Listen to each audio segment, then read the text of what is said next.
Entonces, según la forma de comenzar, tienen que ser espontáneas, no hay ningún fármaco, no usamos nada, no hay inducción, no hay conducción, nada de eso. Estamos hablando de una contracción uterina meramente fisiológica. Y según su evolución, pues vamos a tener, que es lo que vamos a ver ahorita, todo lo fisiológico o eutóxico que se llama. Hay otra clase que vamos a ver que es la parte patológica o la distosia de la contractibilidad uterina. Entonces, según el número de fetos, pues vamos a tener fetos únicos, múltiples, en el caso del gemelar.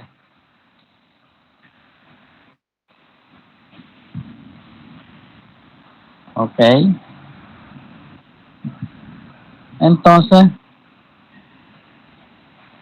¿qué interviene en este proceso? Bueno, interviene el sistema nervioso, el encéfalo, va a intervenir también la parte de la vida vegetativa y vamos a tener las hormonas, que son las que van a regular pues la contractibilidad uterina o van a participar en esta. Y entre eso tenemos los estrógenos, las prostaglandinas y sobre todo la señora oxitocina, que es la que regula la contractibilidad uterina. Todas las mujeres tienen oxitocina en su cuerpo, la oxitocina endógena. Esta oxitocina endógena, cuando se va acercando el embarazo, al término de la gestación, pues van ocupando los receptores de la progesterona, los ocupan la oxitocina y por eso es que se desencadena pues la contractibilidad uterina. Les mencionaba al inicio que se necesita calcio para que se libere en el citoplasma para que se dé la contractibilidad uterina. En esto ya ustedes lo saben. Las prostaglandinas también participan pues en esto.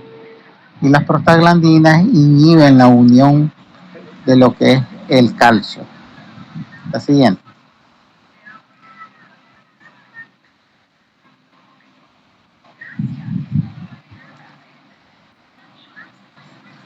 Entonces, ¿dónde se origina la contracción uterina y cómo se propaga esa onda contráctil a nivel de todo el útero?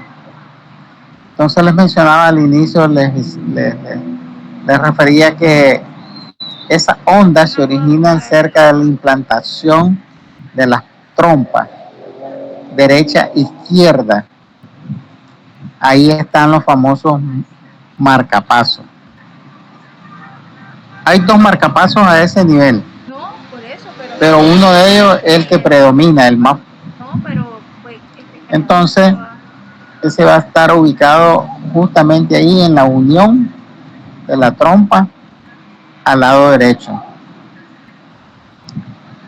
Entonces ahí se origina la onda y una vez que esta inicia viaja a una velocidad de 2 centímetros por segundo.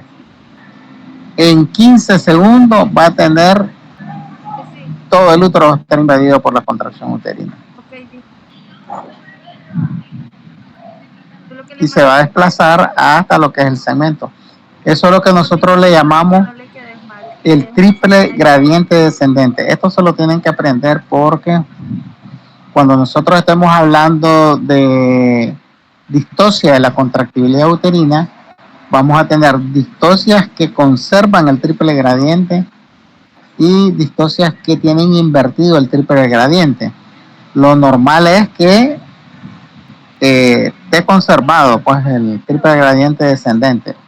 Cuando nos referimos a eso es que se origina a nivel de los marcapasos, invaden todo el útero hasta el nivel del segmento. Siguiente.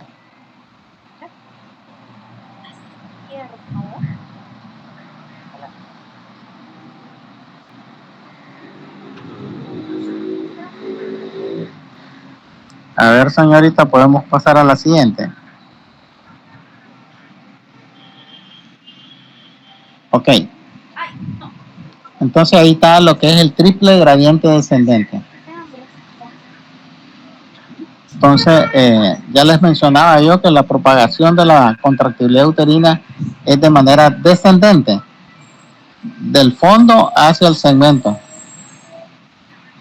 Entonces, en las partes más altas del útero, ahí la contracción es mayor, porque hay mayor músculo.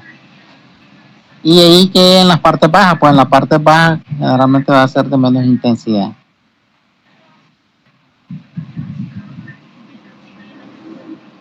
Entonces, ¿cuál es la finalidad de las contracciones uterinas?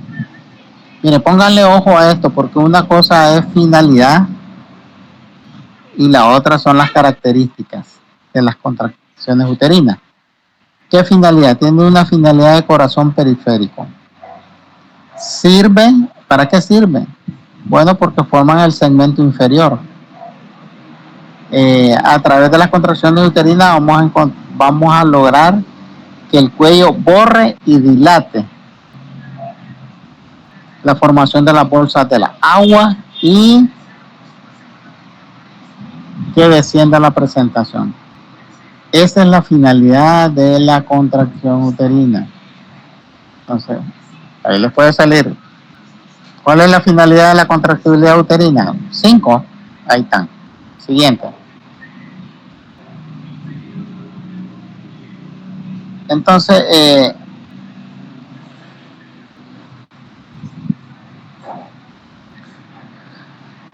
la contractibilidad uterina va a variar durante el embarazo, el parto y el puerperio.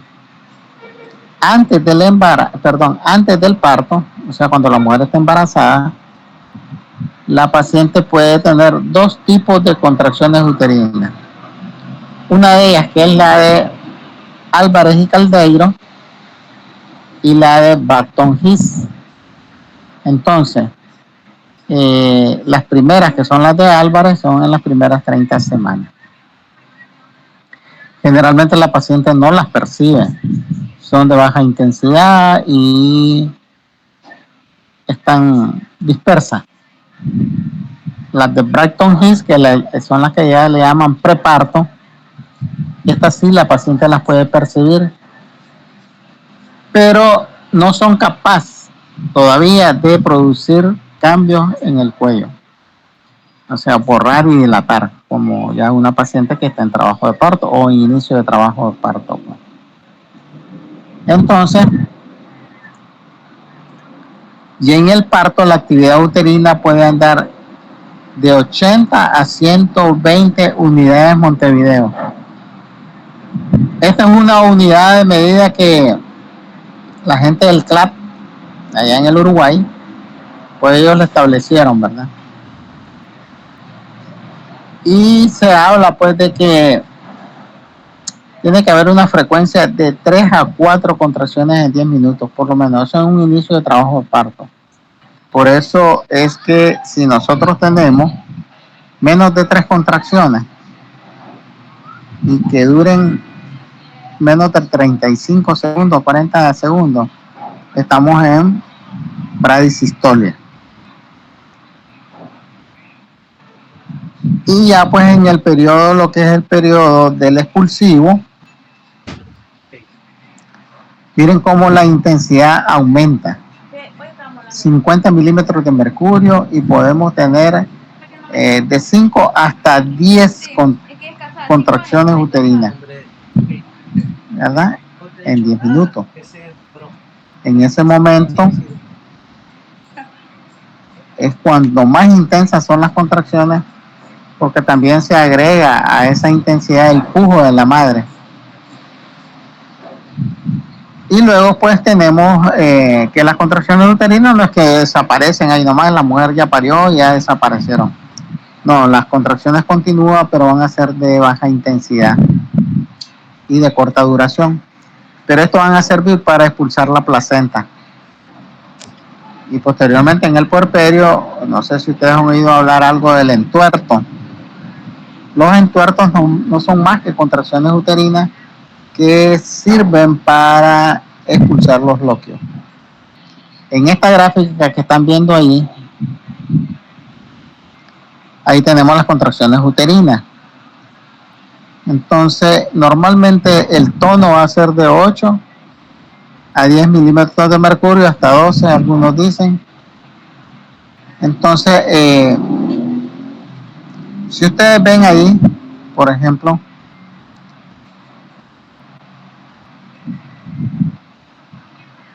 allá la para el centro van a ver contracciones uterinas, esas 4 que están ahí enseguida. Cuando las contracciones uterinas se hacen frecuentes, el útero no se relaja completamente. Y entonces el tono va a aumentar. Entonces tenemos la frecuencia aumentada y el tono aumentado. La siguiente.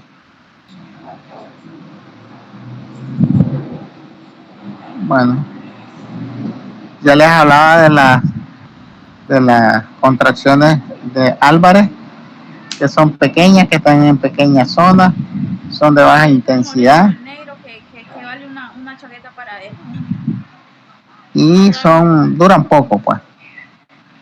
Luego tenemos las otras tipos de contracciones, que son las de Brighton Hicks.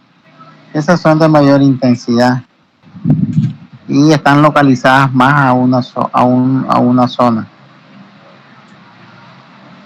Entonces, apréndanse bien a diferenciar las de Álvarez y las de Brighton Hicks, porque les va a salir una preguntita ahí. Es posible, ¿verdad?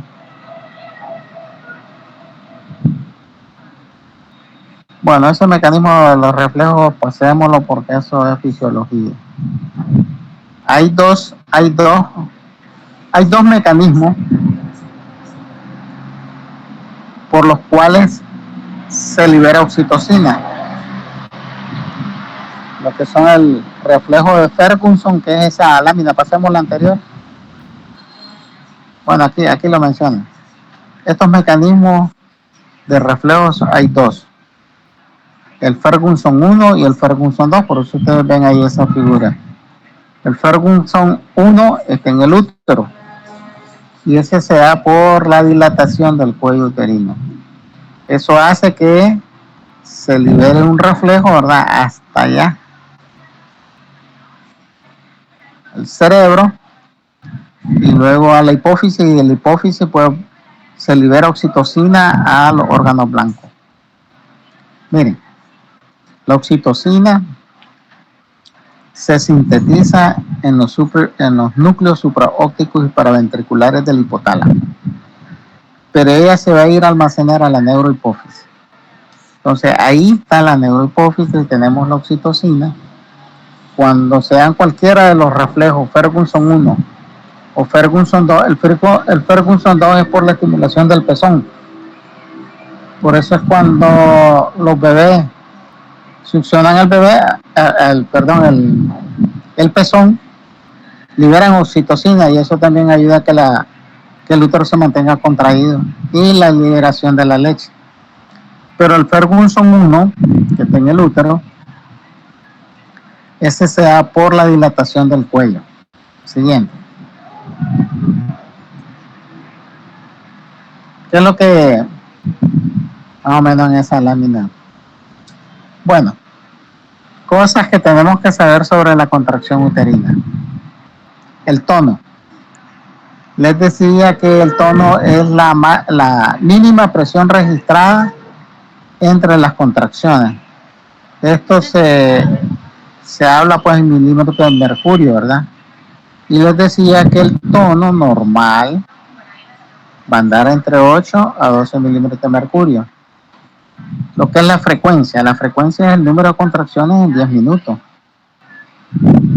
Nosotros vamos a poner la mano sobre el abdomen de la paciente y vamos a ver cuántas contracciones tenemos en 10 minutos y cuánto duran, el periodo de duración, que es desde que comienza la contracción uterina hasta que desaparece. Por eso es importante irle a poner la mano a la paciente, porque si nosotros le decimos, señora, Nos avisa cuando venga la contracción uterina. ¿Sabían ustedes que la paciente percibe el dolor después de haber comenzado la contracción uterina? Entonces, si nosotros ponemos nuestra mano en el abdomen, nosotros vamos a percibir la contracción y hasta después la paciente se va a quejar de dolor. Entonces vamos a ver cuánto dura esa contracción uterina.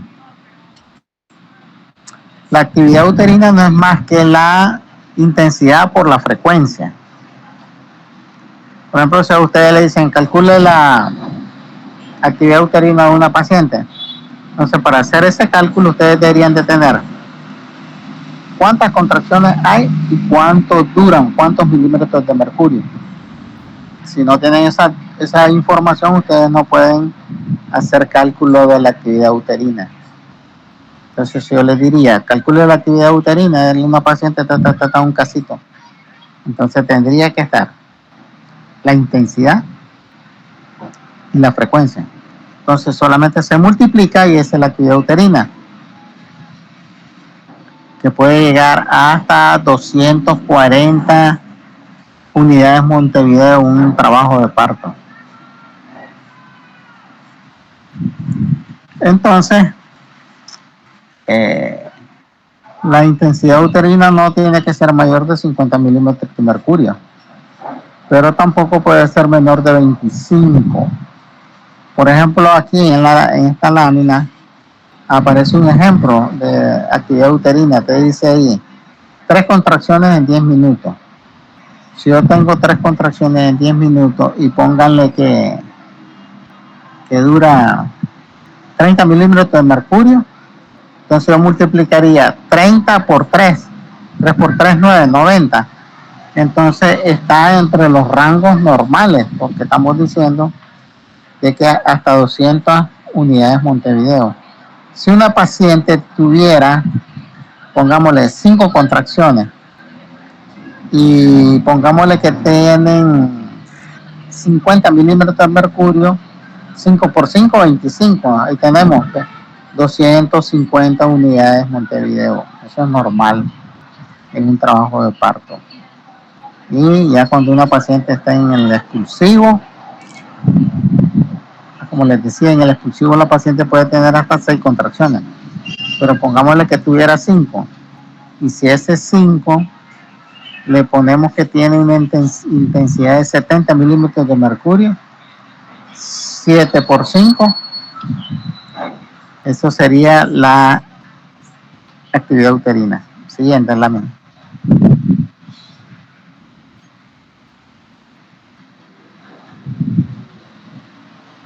Ya.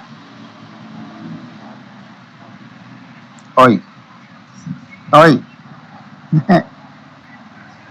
Entonces el intervalo, pues, ¿qué pasa ahí que se va y se viene?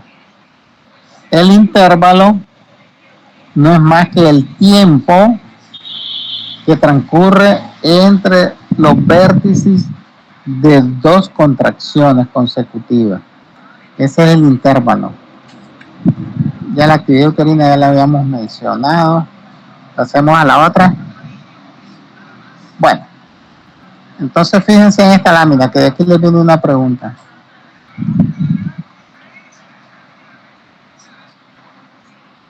Les había dicho de que la actividad uterina la vamos a percibir, ¿verdad?, con nuestra mano cuando estamos explorando a la paciente, y esta va a ser antes de que la paciente sienta dolor.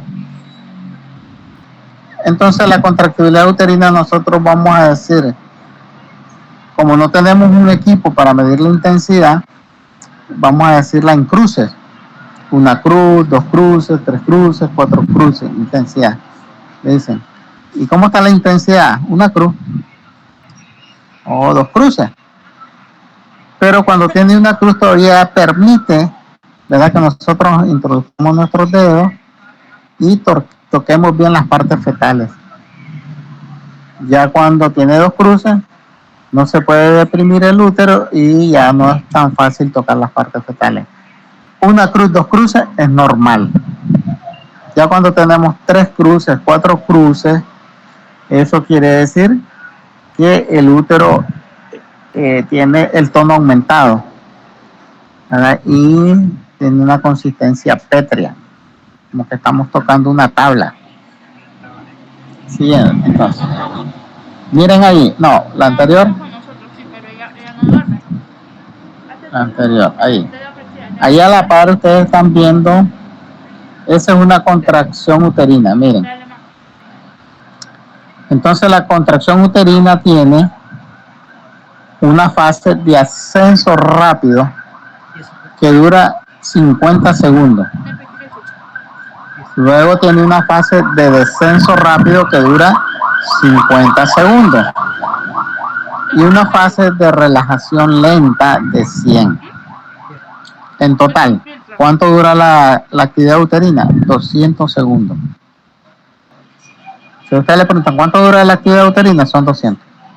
Pero si le preguntan cuánto dura la fase de relajación, 150. ¿Cuánto dura la fase de ascenso rápido? 50. En total hace 200. Ese concepto lo tienen que tener bien claro. Relajación total, 150. Duración total de la contractibilidad, 200. Pero tiene una fase de ascenso rápido que dura 50 y una fase de descenso rápido que dura otros 50. Las empresas preguntan normalmente. Ok. Pero yo le dije que era una empresa nicaragüense. Siguiente. Bueno. Entonces, yo les hablaba de estos métodos externos que sirven para ver la intensidad, ¿verdad? Pero prácticamente estos métodos ya no se usan. Y los más que se llegan a la exactos son los métodos que miden la presión intrauterina, ¿verdad? Pero esos métodos nosotros no los tenemos.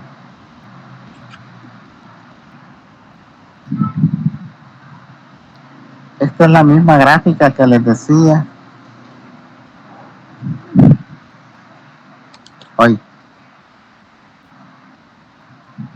Ay. ¿Qué pasó ahí? Se quedó dormida. Se quedó dormida, pues. No, ya volvió. Tan tempranito. Ya pues, ya no la estoy moviendo tanto, sí. Eso es lo que les estaba explicando de la fase de... Esa es una pregunta de examen. Puede ser que la pregunta de examen les diga ¿cuánto dura la fase de relajación? Ahí van las dos, la de relajación rápida y la lenta. Son 150. Pero si les preguntan ¿cuánto dura la fase de relajación rápida? Son 50 nada más. Ahí pueden haber 3 preguntas diferentes. Ok. Bueno. ¿Tienen alguna pregunta?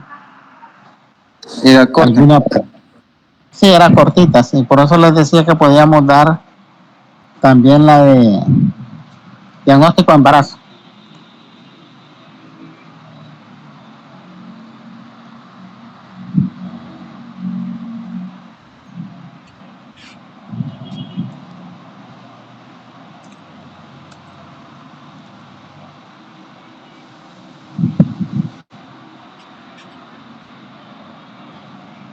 ¿La vamos a ver o la dejamos para mañana? Mañana en la tarde, a la misma hora. ¿Ah? Mañana a la misma hora. Sí, le iba a compartir ahorita, pero si eso mañana. Compartirla. Ustedes están dispuestos a que la miremos y no abandonan. La vemos. Porque también no es muy larga. Vamos a ir puntual. Son los signos que nosotros vamos a encontrar de embarazo. Los subjetivos, los de presunción, los probables de embarazo y los de certeza.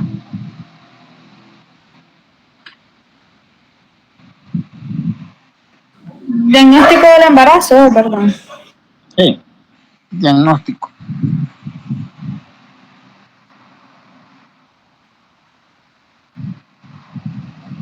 Ok, ahí estamos. Entonces, bueno, el objetivo de esta clase es que diagnosticar embarazo no es fácil, les cuento. Nos puede llevar a muchos problemas médicos legales. Sin embargo, vamos a tener algunos signos subjetivos, que eso los da la madre, pues, por la clínica. Los otros son los signos de probabilidad, que son los que nosotros vamos a ver. Y luego son los de certeza, que ahí vamos a usar pues algunos medios diagnósticos. Vámonos a la siguiente.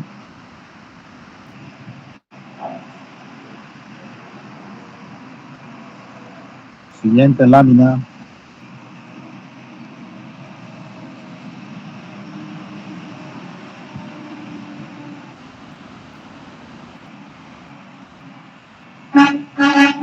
Se volvió a dormir. Ana, despierta. Ah, Dormida.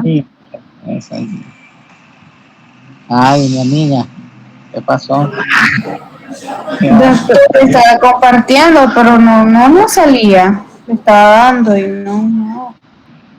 Ahí estaba, pero no avanzaba. Ah, pues se Estamos pegó. bien, Espérame.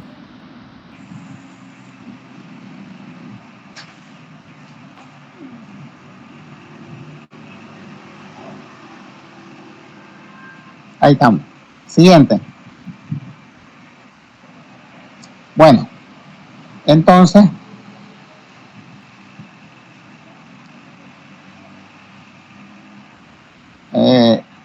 bueno, el embarazo es un proceso fisiológico donde la gestante sufre un sinnúmero de cambios. Todo su cuerpo, ¿verdad?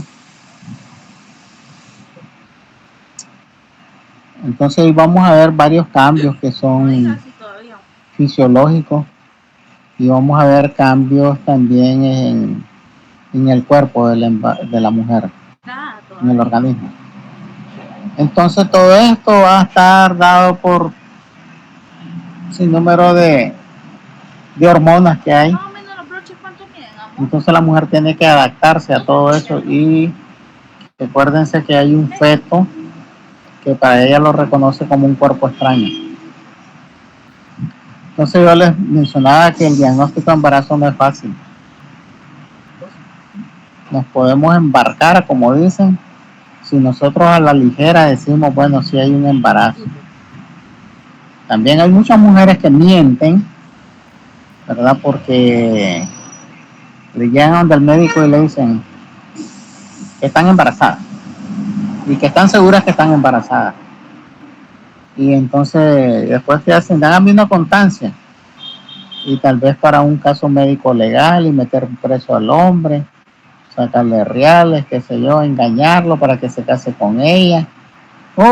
Muchas cosas pueden pasar. Para que la saquen de la cárcel, para pagar una deuda porque están panzonas. Bueno, hay que tener mucho cuidado. Entonces, de ahí que nosotros vamos a nuestro interrogatorio a preguntar, y como nosotros somos los médicos, vamos a saber si nos están engañando o no.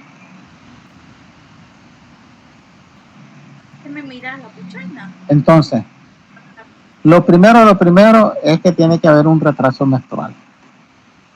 Aunque hay mujeres que sangran durante el embarazo, casos excepcionales, raros, pero hay mujeres que se tiran como que estuvieran con la regla. O hay otras que están embarazadas y coincide un sangradito con la anidación del huevo y lo toman como una regla eso y están embarazadas.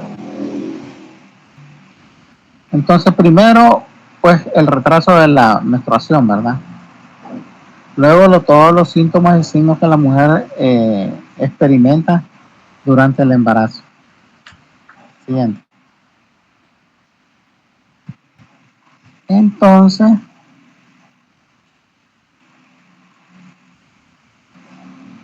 esos signos que les manifestaba yo de presunción o inciertos que le llaman, ahí aparecen un montón de cosas. Hasta las abuelitas dicen, esta chavala debe estar panzona, porque anda toda escupiendo, dice, se anda durmiendo por todos lados, la miro caderuda, la miro chichuda, bueno, sin número de cosas. Anda antojadiza, todo le da comer a cosas ácidas, a otras les da de comer cosas raras. Esas cosas raras, ustedes no se imaginan. Una vez una paciente me dijo que dice, doctor, que a mí me dan ganas, dice, de comerme la casita de ella, era de esas casitas humildes de barro, de comer tierra. Y usted viera cuando yo le echo agua a la tierra, qué ganas que me dan de comer un terrón de tierra. A como otra que me dijo una cosa que dice que le dan ganas de comer ese. Cualquier cosa les da ganas. Entonces esos son signos presuntivos. Por eso dice, presumo que está embarazada, pero no necesariamente tiene que decir que está embarazada. ¿Ya? Todos esos antojos que le dan a la mujer. Y luego vienen los probables, que son los que nosotros vamos a encontrar cuando nosotros examinamos a la paciente. ¿Y a dónde están estos signos probables? Están en el útero, no están en otro lugar. Y luego ya pues los signos de certeza, que todo esto lo vamos a revisar. Los signos de certeza que ya usamos el ultrasonido, algunas pruebas especiales. Siguiente. Entonces, vamos a comenzar. Miren los subjetivos, todo lo que podemos encontrar, las náuseas, los vómitos, podemos encontrar alteraciones de la micción, fatiga. Hay mujeres que sienten hasta que se le mueven algo ahí y es imposible, un embarazo chiquito, una nulípara que nunca ha estado embarazada, que sienta que se le mueva, o sea, le moverán las tripas, pero no, un chaval. Entonces, y a otras les crece el vientre y no están embarazadas. Porque hay que tener cuidado también eso. Hay unas mujeres que tienen un pseudo embarazo. Esas mujeres sienten todos esos signos de presunción. Pueden tenerlo. La panza les crece. Yo no sé cómo hacen para andar con la pancita ahí soplada, pero que ellas se ponen hasta sus vestiditos de embarazada. ¿Ya? Y resulta que no están embarazadas. Una vez a mí me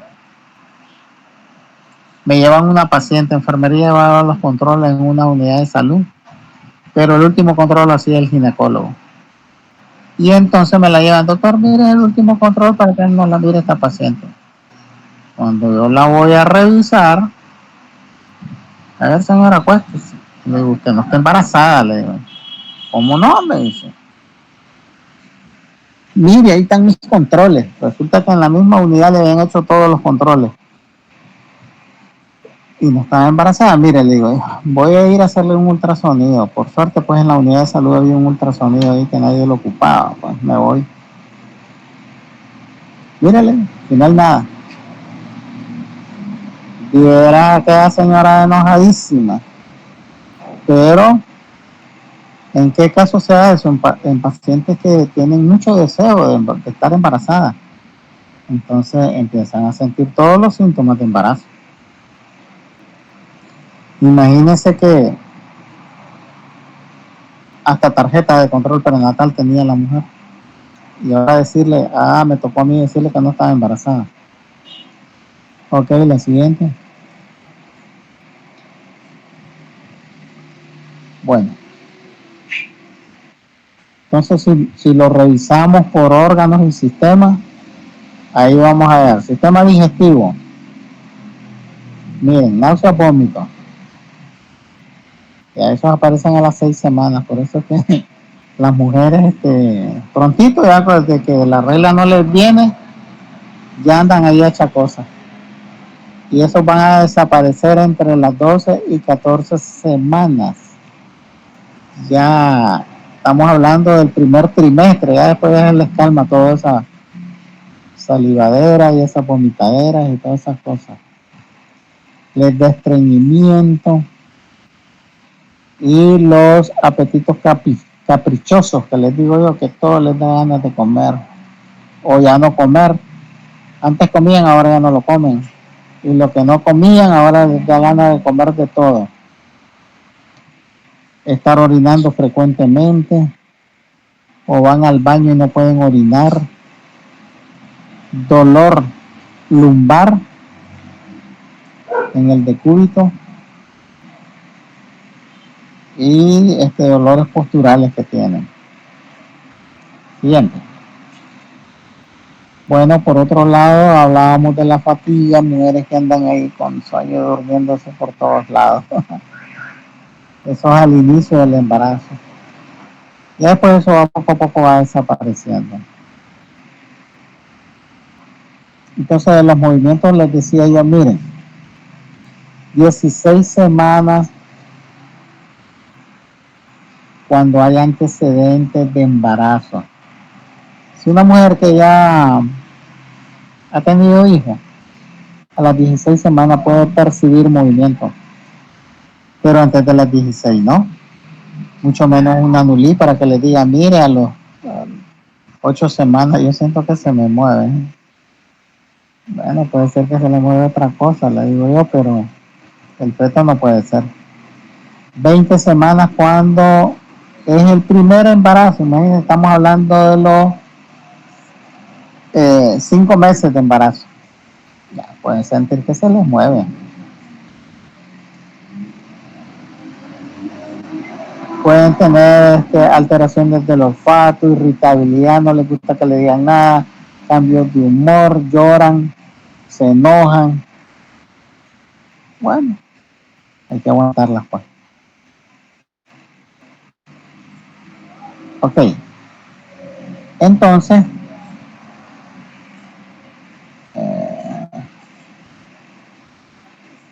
vamos a observar también algunos cambios cutáneos, pues, por ejemplo, en la línea alba se pone un poquito más oscura, los pezones un poco más oscuros, bueno, el antecedente de la menorrea, aparecen los tubérculos de Mongori ahí alrededor de la areola, y bueno, la siguiente que son los cambios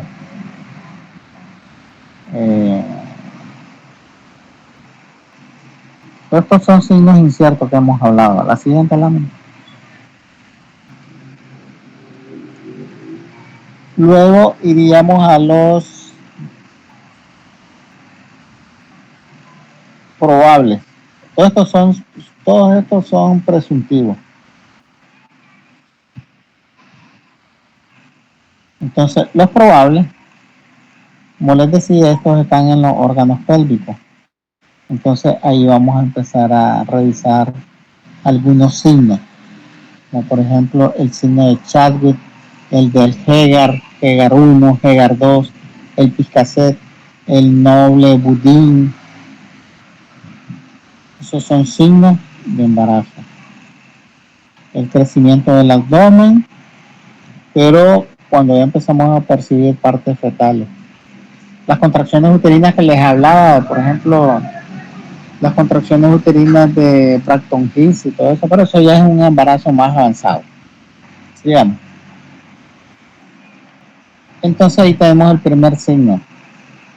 Estos signos se los tienen que aprender, muchachos, porque más de alguno les va a salir. Por ejemplo, el signo de Chadwick es el que más no se les olvida, porque aquí hay una congestión, ¿verdad?, de los vasos, de los vasos pélvicos, y eso hace que el cuello uterino adquiera una coloración azulada o púrpura. ¿A dónde es esto?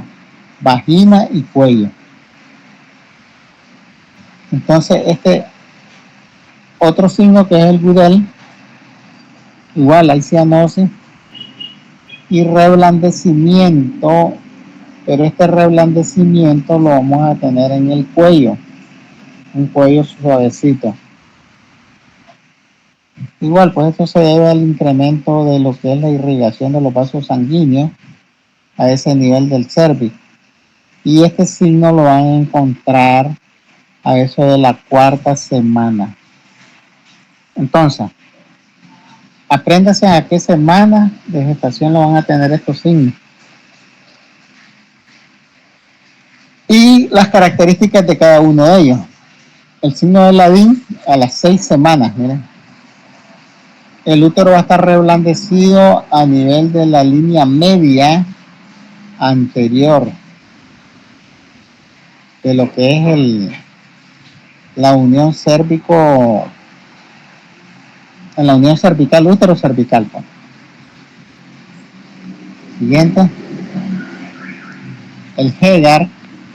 En el Hegar hay un ensanchamiento ahí a nivel del cuello uterino. Lo vamos a tener también reblandecido. Y cuando nosotros hacemos un tacto vaginal a nivel del istmo, la mano que está adentro de la vagina, en la cara posterior del cérvix, y la otra externamente, se siente como que nos tocáramos los dedos, ¿no? Por el mismo reblandecimiento que hay ahí. Este lo tenemos entre la 7ª y 8ª semana de gestación. Este es el Hegar. Hay un Hegar, este es el Hegar 2, ese que acabamos de mencionar. Hay un Hegar 1 que no se recomienda hacer porque se ha visto pues, que se asocia a aborto. Y el Hegar 1 es como que si hiciera un pellizco en la parte anterior del cérvix. Entonces no se recomienda ese signo. Otro. El signo McDonald. Este aparece entre la 7ª y 8ª semana. Aquí el útero se vuelve flexible en la unión útero cervical. Si ustedes ven, casi todos son por el reblandecimiento que hay a nivel del cérvix. Ese es el signo de McDonald. Siguiente.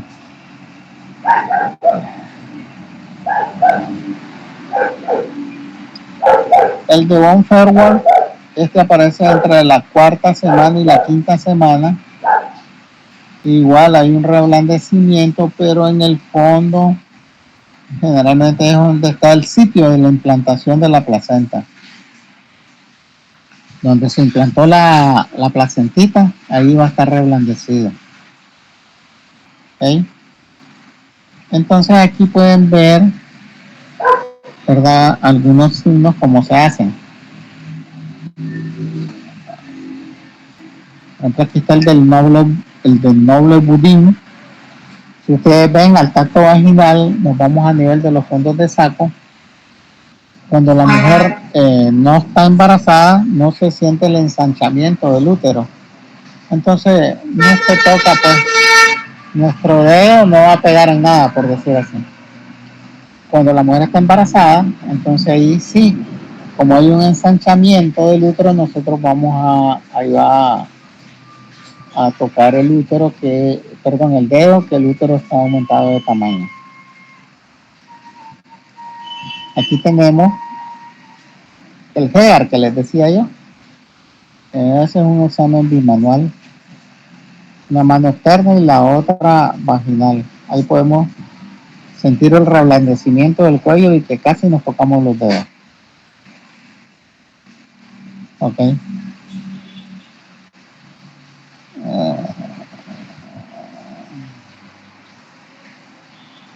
Bueno, miren, acá Ya para confirmarlo de certeza, pues ahí tenemos la prueba de gonotropina coriónica.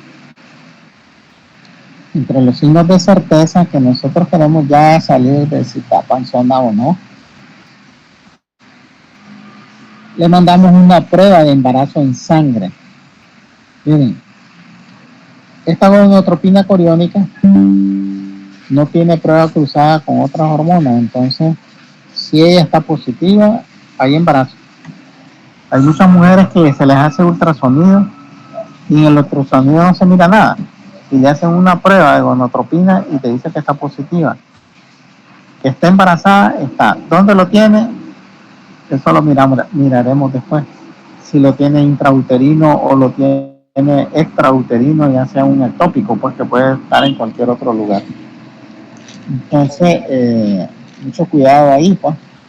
Decirle a una paciente, mire, no está embarazada porque el ultrasonido no dice nada.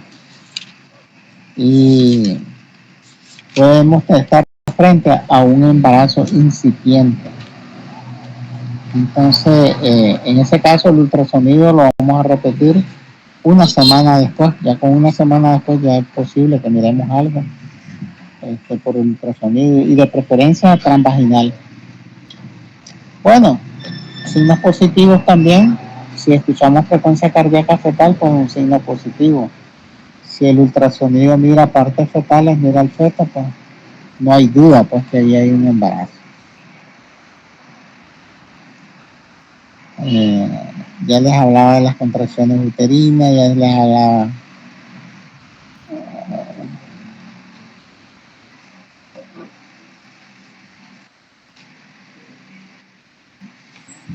esto es un poquito de historia, miren, para el diagnóstico, pues. Este método de Freshman desde 1931, si ustedes ven ahí, ¿verdad? Para ver si este método se hacía, también teníamos el de inyectar orina de una paciente embarazada a un sapo. Y si el sapo eyaculaba, quiere decir que estaba embarazada. Eso eran cosas del pasado, pues. Pero bueno, lo usaron. Entonces, hay otras pruebas pues, de inmunofluorescencia, tenemos ELISA.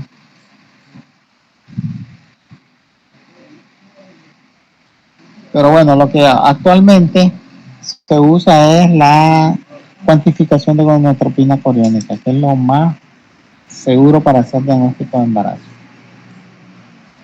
Bueno,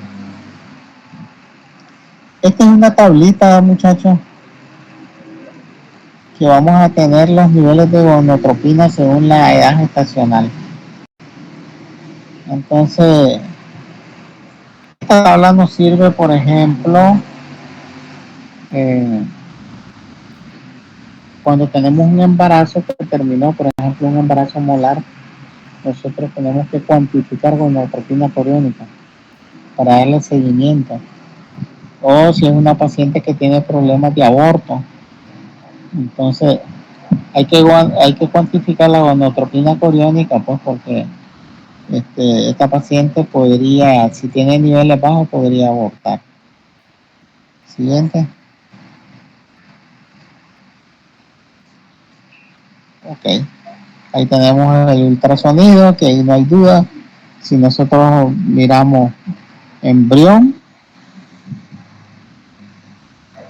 no va a haber duda que tenemos embarazo. De preferible el transvaginal, porque con el transvaginal nosotros podemos hacer diagnóstico de embarazo ya a las 6 semanas, porque por el abdominal va a ser un poquito más tarde, a la séptima semana vamos a poder con seguridad ver frecuencia cardíaca fetal. Siguiente.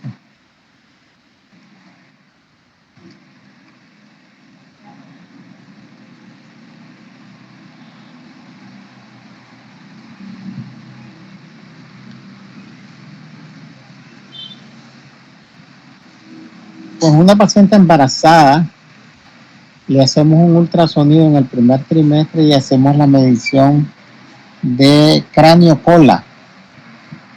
Esta medición cráneo-cola es la que nos va a dar la edad gestacional más exacta para darle seguimiento para futuro, pues.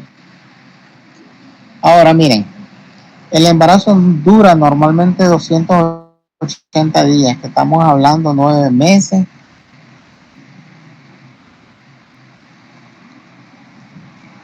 O 40 semanas. Se supone que los embarazos a las 40 semanas ya tienen que nacer los niños. Entonces hay diferentes formas para calcular la edad gestacional y la fecha probable de parto. Por ejemplo, una de las reglas que es la más utilizada, que es la regla de Neguel. La regla de Neguel se suman 7 días a la fecha de la última menstruación y se le restan 3 meses. Entonces eso nos va a dar pues la fecha probable de parto. Ahí tenemos un ejemplo, por ejemplo. Dice que fue el 7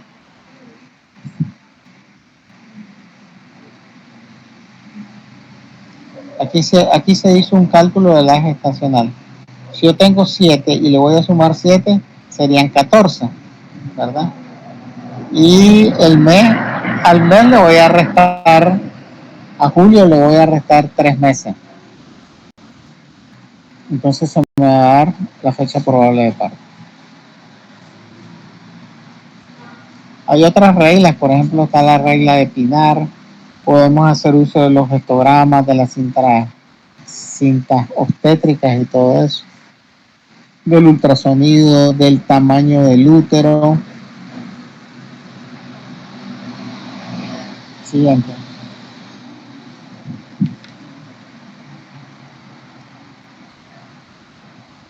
Lo otro es que a medida que va creciendo el útero, nosotros podemos ir haciendo un cálculo que nosotros decimos, bueno, clínicamente tiene tal edad gestacional. Entonces por ahí en una slide que estaba anterior, ¿por qué pasó? Ahí está más o menos el tamaño del útero relacionado a la edad gestacional. Vamos.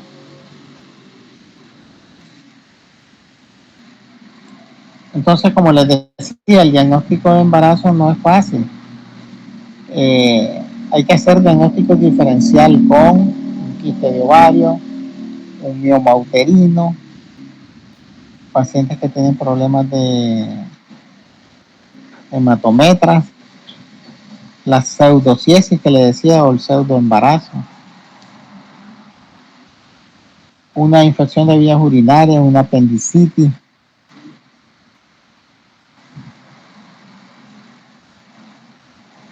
Ok, la siguiente.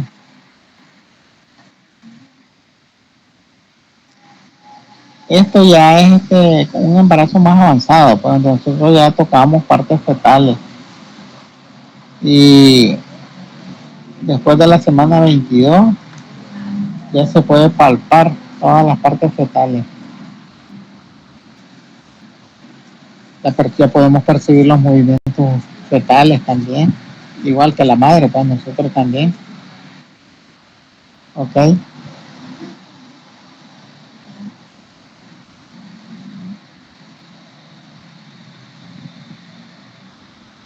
Entonces ahí están todos los exámenes más o menos. Ya cuando nosotros tenemos a la paciente embarazada, podemos hacer un cálculo según la regla de Johnson para ver el peso fetal. Entonces, siguiente. Entonces en el examen, muchachos, ustedes puede ser que los ponga a hacer un cálculo de la edad gestacional y las semanas de embarazo de una paciente. Que calculen también el peso del feto según la regla de Johnson. Sigamos.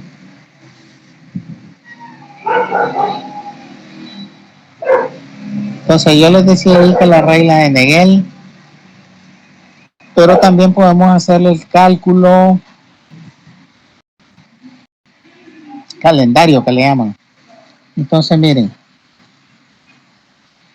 enero trae 31 días, febrero trae 28, en algunos casos 29 días, marzo 31, abril 30, mayo 31, junio 30, julio 31, agosto 31, septiembre 30, octubre 31, noviembre 30 y diciembre 31 días. Entonces, de acuerdo a los días que han pasado, nosotros venimos y vamos sacando día por día, sumamos todos esos días y lo dividimos entre 7 y eso nos va a dar la edad gestacional. Esa es la que se usa más en el hospital y lo que todo el mundo usa. Días calendario le llaman, para sacar la edad gestacional. Es la más exacta. Entonces,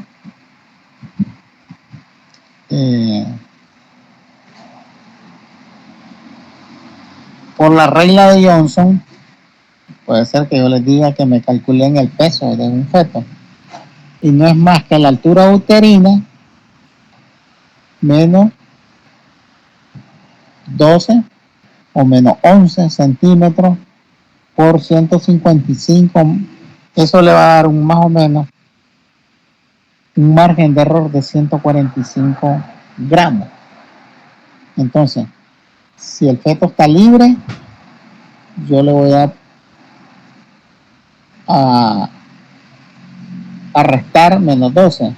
Si el feto está encajado, le voy a restar menos 11 multiplicado siempre por 155. Eso nos va a dar el peso del feto. Entonces van a hacer un cálculo del peso. Por ejemplo, si yo les digo, a ver, altura uterina, 32 centímetros, menos 12, va a ser 20, por 155, ese es el peso probable del feto. Ok, siguiente.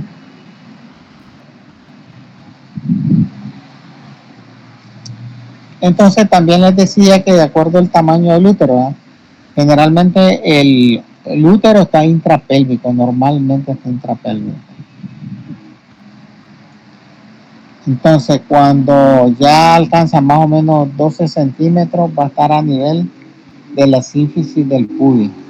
Cuando nosotros tocamos el útero, ya que anda ahí por la sínfisis del pubis, nosotros decimos, esta paciente más o menos anda tantas semanas de gestación, pues anda por 3 meses ya.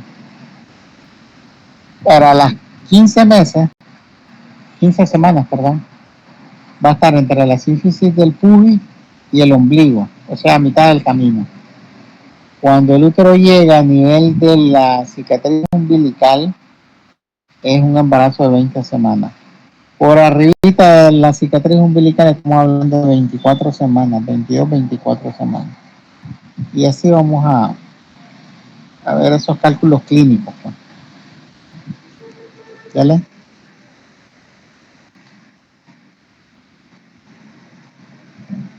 Bueno, ese es un ejemplo, cómo calcular la fecha probable de parto según la regla de Neguel. Ahí está fácil. Mira, fecha de última menstruación, ¿verdad? A eso le sumamos 7 días y le restamos 3 meses. Bueno.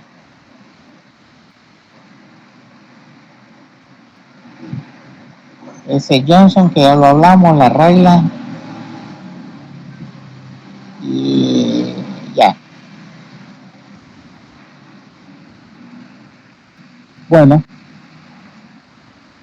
Entonces ahí tienen, ahí les di como de esta clase como 5 preguntas. Calcule el peso fetal según la regla de Johnson. Calcule edad gestacional según la regla de Neguel. La de Neguel porque es la que se usa más, está la de Pinar y otras formas, pero bueno, según la de Neguel. La edad gestacional por clínica, según a dónde está el fondo de uterino, a ese nivel, usted van a decir tiene clínicamente tanta edad gestacional. ¿Qué dice? Un útero que haya a nivel del ombligo, 20 semanas de embarazo, muerto, sin necesidad de ultrasonido. Claro que tienen márgenes de error, pues, pero por lo menos te da una idea. y los signos que tienen que aprenderse. Ok, si no hay alguna pregunta.